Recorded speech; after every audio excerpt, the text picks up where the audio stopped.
Imagine a galaxy drowning in endless war, where flesh is cheap, terror is normal, and the Emperor's justice is swift and literal.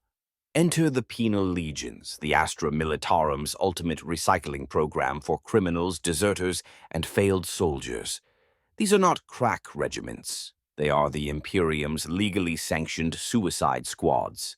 Dream of redemption or embrace your inevitable demise, such as the choice given to the galaxy's worst scum when they don the collar and the worn camouflage of the guardsman uniform. What exactly is a penal legion? Think of it as the Emperor's answer to an overflowing jail cell. Thousands of men and women otherwise slated for execution, or the mines are given one final chance to prove themselves by spilling blood on behalf of the Imperium. They might come from Hive-world prisons, Arbite's custody, or even disgraced Imperial Guard units. The common denominator? A lifetime sentence cut violently short by a laser gun or bayonet. In High Gothic, they call these formations legiones penitentes, but in practice they're simply the Emperor's expendable shock troops. In practice, this means an unknown number of dead or alive troopers are crammed into battlefields across the galaxy. The Imperium's doctrine regarding criminals isn't just brutal, it's sheer pragmatism. Unable or unwilling to keep every miscreant locked up, especially when duty calls, commanders demand bodies. Every convict, traitor, or deserter is a potential guardsman, if he's still breathing after the barrage. Consider it grim recycling. The galaxy's refuse repurposed as cheap manpower. After all, in the Imperium's calculus, a bullet in a prisoner's chest costs the same as a bullet in a soldier's. The only difference is one of them volunteered. Recruitment for Penal Legion is usually an offer you can't refuse: death or service. The Adeptus Arbites and local magistrates tighten the screws of justice on infractions ranging from petty theft to outright treason. Even minor heresy can send a guardsman and his weapon into penal duty. Many crimes, cowardice in the face of the enemy, insubordination, minor heresy, automatically qualify a guardsman for the penal forces. Essentially, any offense that doesn't warrant immediate execution might earn you a one-way trip to the Penal Legion. If you have a pulse and a desire to live, they may as well use you first. If not, rest in peace is written on your sentence. A grizzled sergeant once shrugged to a trembling recruit, "Think of it as the Emperor's free clinics. Either get fixed up or shut down, soldier." Daily life in a penal legion is short, brutal, and unforgiving. New recruits are stripped of civilian gear and tossed into standard-issue uniforms. Threadbare tunics and flak armor long past its warranty, left over from earlier Crusade eras. Heads are shaved or cropped close. Half the troopers wouldn't know a haircut if it fell from a chimera. Each man is inked with crude tattoos marking his batch or number, a scarlet letter for surviving that induction sentence. Everything they own fits on their person, so very little in truth. A second-hand laser gun, if they're lucky, and a rusted bayonet. The only extra for a penal trooper are the scars and a metal collar around his neck. Now, about those collars. Every new penal legionnaire is fitted with an explosive shock collar. Think of them as very inefficient grenades you wear around your neck. The purpose is singular: compliance. Stray outside the orders by an inch, hesitate at the sight of the enemy, or tick off a commissar, and the collar goes bang, killing only the wearer. The rest of the squad watches their buddy's neck jump and learns very quickly that hesitation means certain death. These collars are controlled by the tech priests. They're not simple fail-safe detonators triggered by shouts, but wire-linked to the officer's console or a bound psyker's will. In the trenches, the knowledge of that ticking collar is more effective than any bayonet. It ensures that if you refuse to advance or try to flee, you, or at least your guts, will be the ones who pray to the Emperor. To sweeten the deal, convicts often have combat drugs injected automatically. Many troopers have auto-injectors hidden under the skin, loaded with substances like frenzol, stimulant bombs, or potency. The Adeptus Mechanicus insists this keeps their aim steady and wills up courage. In reality, it turns a petrified crook into a cackling berserker, eager to rush the enemy, cover his ears at point-blank range, and never feel fear at all. If that's not enough motivation, the weapons load they carry tends to be whatever the regular infantry left behind. Beaten lays guns, broken lass pistols, a few flak vests plucked from a scrap heap, maybe a pistol magazine or two. At best, they'll get a handful of grenades. If a penal trooper wants a chainsword, he'll have to pry it from a corpse or risk a few bullet holes among comrades. Their gear is a hodgepodge, nothing fancy unless they loot it. And that's only if they've got fingers and wit left to scavenge in the mud. This is not a path to glory. There's no scenic training camp for penal troopers. Their only drill field is often an alien landscape under bombardment. New boys might hop off a landing craft and straight into a strafing run. Orders may be as simple as, advance until you die. Usually that's it. They don't learn about squares or formations. They practice blind obedience. If the platoon is told to storm a bunker, they do so, burying their fears along with the enemy's bodies. Their doctrine is raw and simple. We don't expect you to come back. Just kill as many as you can before you die. The troopers, many of whom have nothing to lose or gain, beyond perhaps a future pardon, often take it to heart. Within the grand structure of the Imperial Guard, penal legions are an uneasy appendage. They don't have capricious generals lionizing them or proud regimental bands. Instead, they are attached to frontline units to augment numbers. A Cadian battalion might see 2 platoons of penal recruits sent in first, essentially counted as part of munitorum quotas.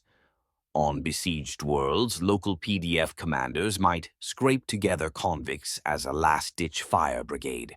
However, the hierarchy remains crystal clear. The penal men are at the bottom. Officers and commissars give them orders with thinly veiled contempt. They are boots on the ground, expected to remain ground boots until the day they die. The day-to-day chain of command in a penal unit often reads like a roster of nightmares. Maybe a commissar colonel at the top, a fanatic whose notion of discipline could terrify even a chaos marine. For instance, the Black Scar Penal Legion was led by Major Stugan Deathwalker, a man who achieved his rank by literally killing his own family and not noticing or caring. Under such commanders, expectations are simple: advance or accept death. Some penal regiments have commissar colonels who practically wear the Emperor's vengeance as a badge of honor. A few have colonels who once graced Adeptus Arbite's halls. Now they patrol the firing line, eyes cold as though every skull they crack is a sermon. In any case, under these officers, a penal legion fights with grim resolve, usually the only damned resolve they need. Glorified gun fodder. Absolutely. The missions penal squads get assigned are invariably either suicidal or insanely secret. If there's an ambush ahead, it's probably set up by penal boys stumbling into it. If an enemy line looks too tough, a penal battalion is likely the first wave. Fortification. Bring in the penal legion to climb the walls first. The doctrine could be summed up with one sentence: if you break, 10 more will finish the job. They are ideal for highest-risk tasks. The rest of the army might hold at range, but the penal guys will charge machine gun nests with bayonets. They make for excellent vanguards, decoys, or walking bombs. When the regular infantry needs a breather or casualty count must rise, these soldiers are shoved into the spotlight. Go, the lieutenant yells, and the units of empty stares and grimaces are unleashed toward death.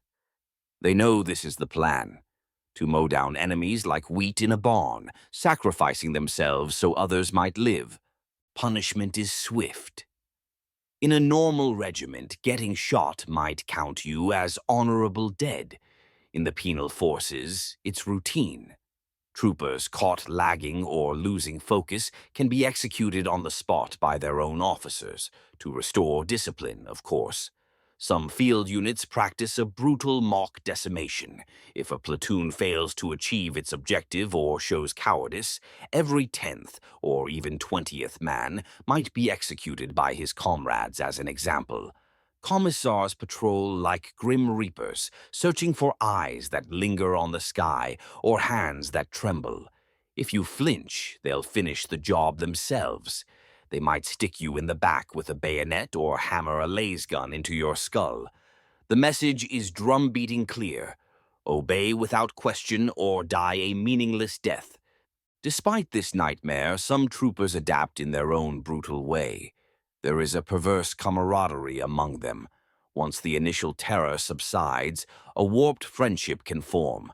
After all, misery loves company. They shout each other's nicknames: Cannonball, Rat, Mother, Sergeant Buttkiller, because their real names are somewhere back on a transport manifest, in a cell block or execution file. If one of them makes a sacrifice, the others might murmur a rough salute. After all, when a grenade goes off at their feet and they still breathe, they share something strange and eternal.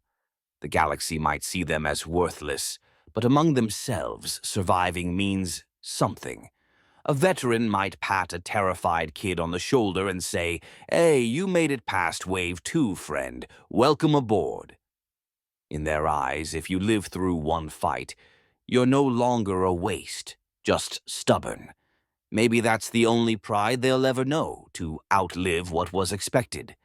A few units become, against all odds, almost proficient in their madness. Take the Savlar Chem Dogs, a penal legion from the toxic hive world of Savlar. Many of its troopers were hardened criminals used to gutter warfare and poison. When they were thrown into the Armageddon underhives, they excelled. They strapped chemical tanks to mutated beasts and inhaled knockout gas just to sprint madly at Xenos. They fought crawling blind but laughing in rage. It's said they exhale poison like most breathe air, home turf advantage. Another famous example was the 13th Penal Legion, nicknamed the Last Chancers. They were recruited for special operations, unthinkable for normal guardsmen. Assassinations of cult lords, infiltration of chaos shrines. They stormed minefields and jumped into warp tunnels with nothing but desperate hope. Somehow, a few of them pulled off wonders, like single-handedly killing a tech priest to shut down a warp portal. Afterward, official records simply credited elite squads for the job. The bloody truth? These damned scum did it because no one else would. Conversely, the regular Imperial Guard treats penal troopers with a mix of contempt and cautious respect. Guardsmen in pristine uniforms don't mingle with the ragged outcasts unless absolutely necessary. To regular troopers, penal legionnaires are a necessary nuisance, crash test bodies for the enemy, and insurance policies for the line. You might hear a sardonic whisper: "They're worth more dead manged in front lines than any 4 guardsmen behind them." Commissars and officers mostly see them as an expendable resource. One hard-bitten major once told a corporal that fussing over a downed convict was a waste of time. "Let him earn his emperor's peace," he sneered. It's not that guardsmen hate them, it's more that they envy the convicts their simplicity. A criminal marching orders are straightforward: run, shoot, die when told. Meanwhile, the rest of the army deals with supply lines, strategy, and the emperor's scrutiny. In that sense, some guardsmen almost pity them. Soldiers who died for a damned cause they neither chose nor understood, beyond remembering a job was a job. Then there's how their missions end. Most of them end badly. When a fight is over and the dust settles, the penal legionnaires' survivors look like walking cadavers. Piles of bodies litter the field by the score. The lucky ones, if you call it luck, are carried off by medics, if any medics still have the time. Most corpses are left to the crows or the local scavengers. The few men who do walk away count their victory by being alive, not by taking ground. 2 surviving troopers is cause for a toast. If 5 make it, perhaps the first ration is on the major. Officers tally the living like numbers, not names. The command might report, "Squad received back, all present and correct," and the names of the dead will fade from the roster as quietly as they lived. In some bizarre way, a penal legionnaire's reward for doing his duty might be getting to keep his boots next time. In any case, the Empire's reporting simply notes, "Target held." The penal troopers themselves know that the real accomplishment was merely surviving when none expected them to. In Imperial bureaucracy, the penal legion is just another line item. Departamento Munitorum clerks record casualties, but rarely names. Official battle reports might read like 10th Armored, with support from 3 penal companies, objective secured. No ceremony is recorded for the convicts who fell. There are no parades for their dead, no medals, no public vindication. A cynic might mutter at bureaucrats, "Who cares about the trash? We got the result." Indeed, if these men ever find a place in history books, it's as an anonymous single sentence or footnote, "Penal Battalion X engaged enemy, heavy losses." The grim reality is that the Penal Legion's sacrifices are buried under euphemisms and numbers. They died so others could live, and the Empire forgot them almost immediately. Occasionally, a stray name or legend slips through. Lieutenant Carge of the 13th Penal, who once blew up a hellish plasma reactor beneath a city, is whispered about as a martyr in hidden Inquisition memos. Officially, he's killed in action. The Lost Hopers from the planet Lost Hope even have a macabre legacy. A penal squad that stormed a renegade titan by strapping themselves with bombs, toppling the enemy war machine. Official Imperial archives merely credit infantry for that miracle. No gravestone reads, "Here lie criminals who saved the day." These stories spread in dank underhives and offhand conversations, passed along with a nod of respect. But note well, if you meet a lore master, they'll say no heroic deed came from sheer desperation, only from strategy. In the vast catalogue of Imperial war, penal legions are often lost paragraphs or never written at all. Their true exploits are remembered mainly by themselves, in tattoos and scars in the scars of their last stares. Official annals note only that they died or disappeared. The 5493rd Eternally Grateful Penal Legion is such a tale. Attached to Akkadian army in the Argovon campaign, it vanished in the Bractis Desert, presumably slaughtered by Necrons. "The joke is in the name," said the clerks. They were grateful to die. The Imperium logged it as KIA MIA and moved on. Their skulls probably lie under sand now, worth as much as any spare bolt shell. This is how they are honored, if that is indeed honor. So what does a penal legion trooper actually do day to day? When not marching to death, life is grim drudgery. They drill under watchful commissars or admech overseers, but training is mostly silence and reflex. Feeding is occasional. If the company kitchen is functioning, they get recycled gruel. If not, they might subsist on foraged fungus or what rats leave behind. Hygiene is laughable at best. Water is saved for more important uses, like engines or burning the dead. They sleep collapsed anywhere, on dropping transports, cold trenches, or in foxholes with corpses for pillows. There are no family visits, no letters home, for even a letter would be traced back to a prison. Their connection to the Imperium is one of duty and doom, not comfort. Even equipment is scavenged. Standard issue for them is usually whatever the main troops didn't want to carry. Beat-up autoguns, flak jackets missing plates, ammo belts with holes. If something better is needed, they scrounge it from the battlefield. A trooper might trade a hat for a bayonet found on a corpse. A squad could wrestle a heavy stubber from an unconscious ally, or divvy up 3 grenades among 10 men. Once, in the chaos of a battle, a penal platoon found a handful of crack grenades, and all they had to offer in exchange was an empty stomach. A petty bartering system arises, service for service, but mostly their gear is scrap. They might have a single missile round if the unit was especially unkind, but even that has to be used wisely. Better to conserve explosives for a sure kill, and yet some within penal ranks do extraordinary things. Every unit seems to have one legend. A hulking convict might take multiple hits and come back asking for more. One such man always gets thrown into the fire. "You get the plasma gun, Ivan," an officer might bark. "Make it pretty." Another might stuff into a transport and joke, "If these walls could talk, they'd scream." These veterans inspire a fierce mix of respect and dread. Other troopers know, if Mark takes the flamethrower, best you're not in front of it when it fires. These scarred, cynical men have learned that when the ship's going down, they're likely at the prow.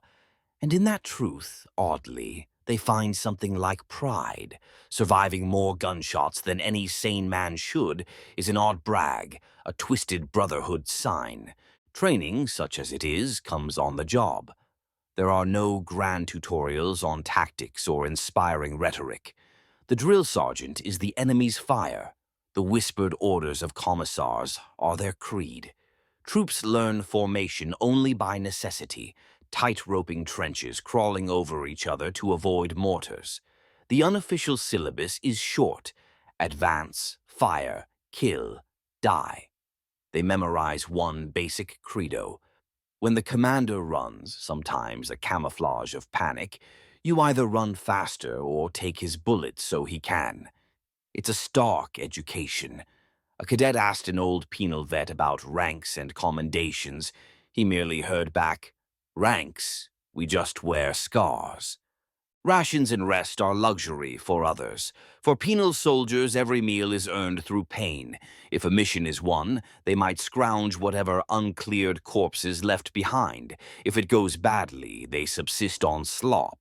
Latrines are holes in the ground, and showers are rain from the burning sky.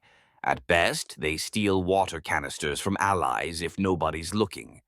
Complaining about the food once cost a man a finger, taken with a grin by a visiting officer eager to enforce discipline.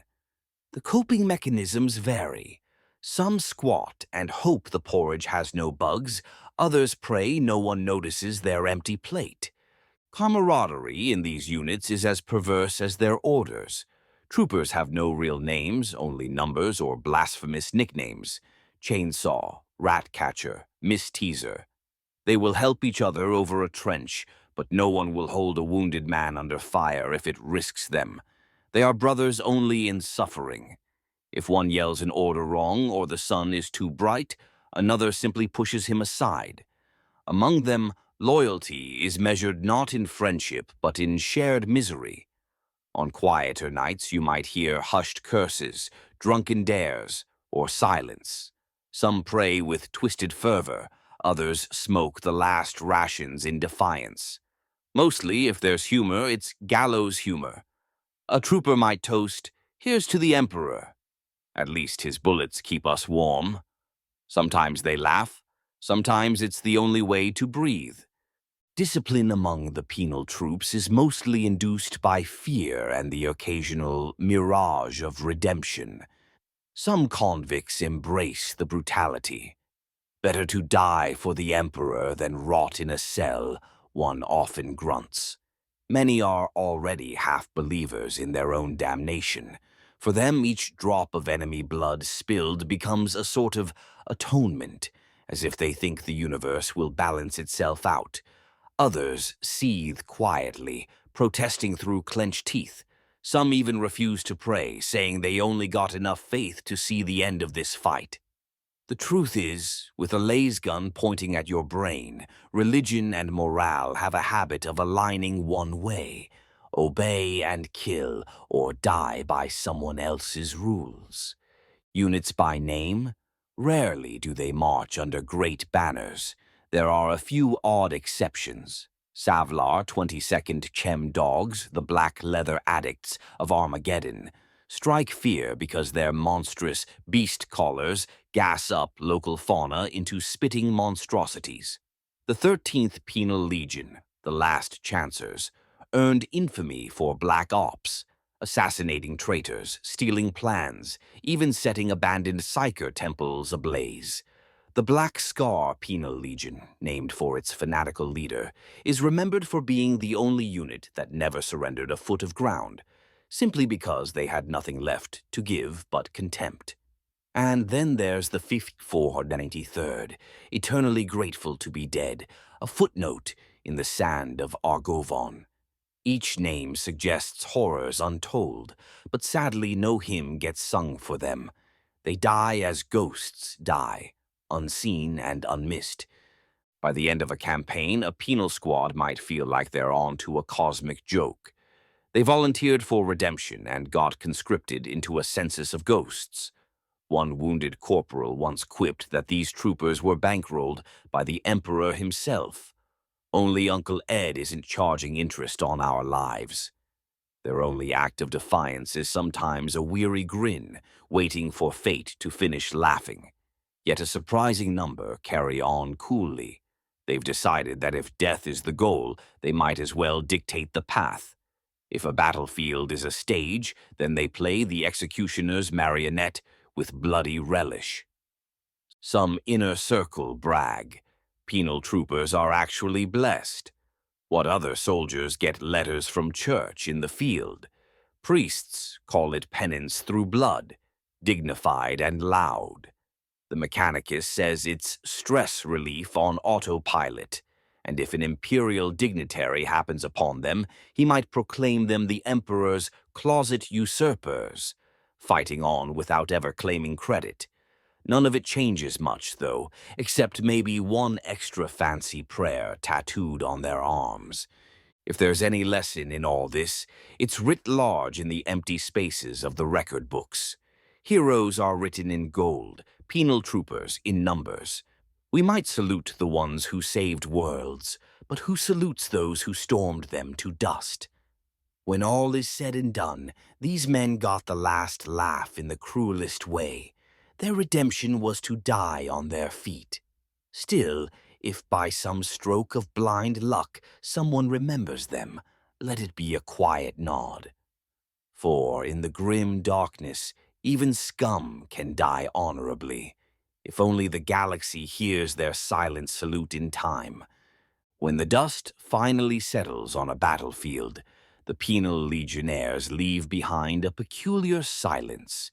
There are no victory cheers for them, only the murmur of crack firing overhead and maybe the distant chant of a ministorum priest at prayer. They remind us that in this universe, forgiveness is often earned with more than just remorse. Even the Emperor's empathy runs out on the front lines. His mercy for these men comes in the form of a last bolt, swift and absolute. Each punishing sunrise they see that doesn't kill them is just another debt paid, as cold and final as bullet wounds. They say a picture is worth 1,000 words. If so, the image of a penal legion marching into battle tells everything. Shoulders squared but eyes dimmed, rifles held as lifelines, and bombs strapped around every neck. One could show that once to the Council on Terra and have them weep, only they won't, because out of sight is out of mind. Instead, this is depicted in the most vivid palette the Imperium knows: the orange of flames, the crimson drip of blood, the charcoal earth of funerals. Each sacrifice is a brushstroke in the Emperor's endless war mural, darker than any tapestry hung in a cathedral. In the final ledger of the Imperium, penal legionnaires are columns and footnotes. They might be numbered in the billions, but in the minds of the few who ponder them, they are one, the ultimate sacrifice for the ultimate cause. If any spark of irony remains, it's this. The Emperor does not offer them a holiday in a golden city or a shining testimonial. He offers the one thing all criminals had in common already, the hope that, by the time they expire, their sins are forgiven in the blood of the enemy. And so our grim little journey ends where it began, in darkness and sacrifice. Penal legions march on in forgotten columns, across worlds unknown and battles unremembered. They ask only that we not turn our backs on their story too soon, because in those black uniforms and broken boots is a truth the Imperium doesn't like to speak aloud. If their voices were a cannonade, the Imperium would still clip them short with a wire. But to those who honor sacrifice, their story is written in the language of war, not with gold or honor, but with the red punctuation of flak fire. After all this, one fact remains clear. The penal legions may not wave flags or sing hymns in their honor, but their place in the Emperor's grand design is etched in cold stone. By accepting their sentences as service, they helped hold at bay the worst of mankind's foes. The Imperium owes them absolutely nothing, and yet, in the twisted calculus of war, they earned an odd reward. Meaning, if fate is kind, maybe one day a lone name or story among them will live beyond a footnote. So here we stand, at the end of our grim narrative. The penal legions are the Emperor's reusable human torpedoes, fired into the darkness with one aim, to detonate any hint of resistance. There are no cheers when they die, only the cold calculus that another quota is met. If they are remembered, it's as faceless heroes in a faceless war, or a footnote in yet another regimental history. In the 41st millennium, blood is cheap, and life even cheaper.